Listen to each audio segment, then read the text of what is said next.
Hi friends, स्वागत आहे तुमचं परिक्वीन व्हिडिओमध्ये।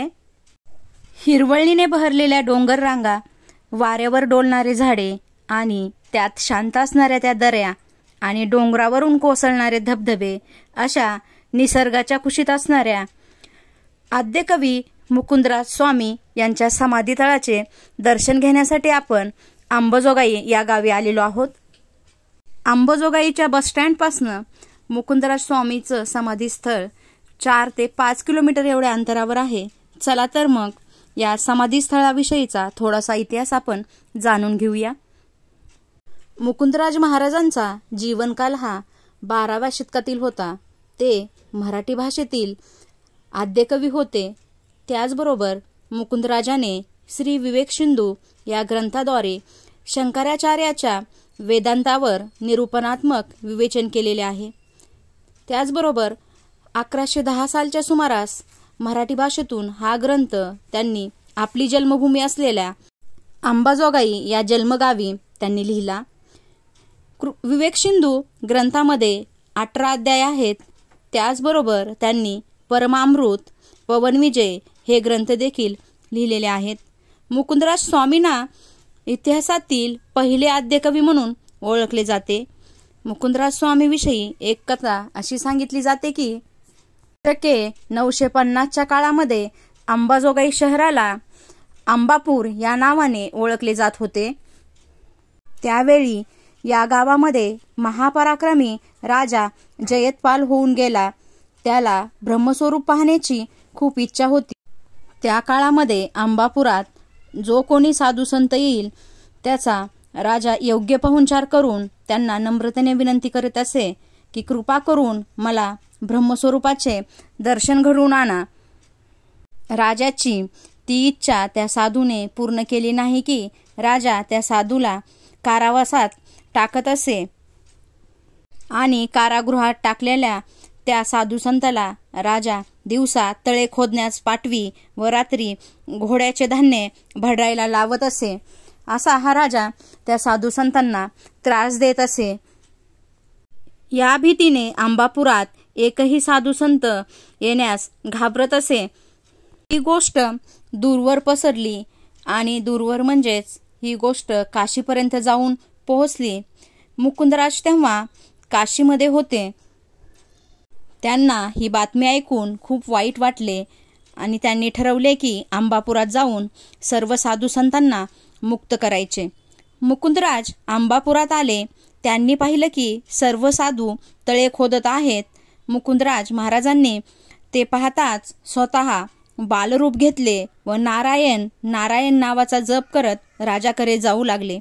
हे पाहून लोकांनी त्यांना अडवले व सांगितले की हे महाराज, तिकडे तुम्ही जाऊ नका, राजा तुम्हाला कारागृहात पाठवीन।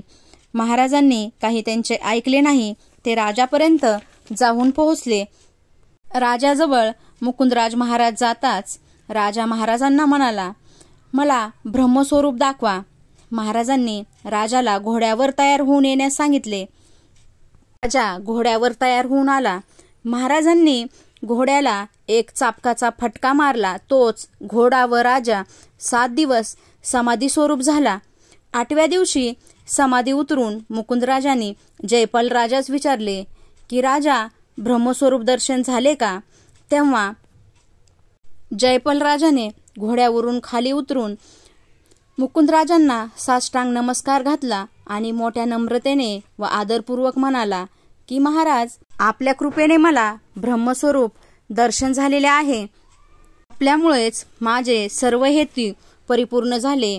आता या दासास जी काही तुम्ही आज्ञा द्याल ती आज्ञा शिरसामान्य आहे। नंतर मुकुंदराजाच्या आज्ञेने जयपाल राजाने सर्व साधू संतास कारागृहवासातून सोडवून आणले व त्या सर्वांचा मोठा गौरव करून अपराधाची क्षमा मागितली व या सर्वांच्या इच्छित ठिकाणी जाण्याची परवानगी दिली। त्या साधू संतांनी मुकुंदराजांचे आभार मानून आपल्या इच्छित ठिकाणी निघून गेले। मुकुंदराज देखील घोड्यावरून निघाले। परत राजाला ब्रह्मस्वरूप पाहण्याची इच्छा झाली। मुकुंदराजाने पाहिले की राजा मागे येत आहे। तशी मुकुंदराजाने ढूम ठोकली। राजा मागे मागे व मुकुंदराज पुढे पुढे असे धावत होते. असे धावत असताना समोर जयवंती नदी आली. मुकुंदराजाने नदीच्या तुटलेल्या कड्यावरून नदीच्या पलीकडे घोड्यासहित उडी घेतली व राजा घोड्यासहित नदीत बुडाला. हेच ते ठिकाण ज्या ठिकाणी महाराजांनी निसर्गरम्य परिसरात समाधी घेतलेली आहे. या निसर्गात अनेक औषधी वनस्पती देखील आहे. येथील वातावरण खूप सुंदर आणि खूप शांत आहे. इथं गेल्यानंतर मनाला एक वेगळाच आनंद मिळतो आणि येथील निसर्ग पाहून मन प्रसन्न व आनंदाने बहरते. येथील वातावरण खूप छान, निसर्गरम्य आणि प्रसन्न आहे.